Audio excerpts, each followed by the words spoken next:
Hi guys, welcome back to today's tip of the day. My name is Susie Villanueva. Today we're going to go over on how to replace your wiper blades. No need for a husband, a boyfriend, or any type of man for you to do it. Us women can get this done fairly quick. First thing is first, you want to make sure you have access and you reach these wiper blades. If you're a shorter gal like me, not an issue. Just grab a pallet, stand on top of it so we can make sure we do this properly.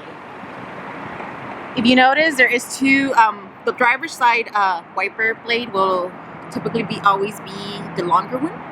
The passenger side will always be the shorter one. So, we're going to start off with holding that wiper arm firmly. There is a tab up here. You want to make sure you lift that tab up, like so. Then you will push down and it'll release that wiper blade.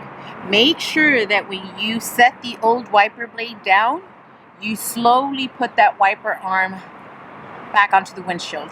If you let it go too fast or too, it could crack your windshield. We don't want that. Then you will grab your new wiper blade, hold that wiper arm firmly once again, slide in that new wiper blade. Really, JJ? Again, we're going to slide that wiper blade. You'll hear a locking sound. Push that locking tab down and gently release that wiper arm.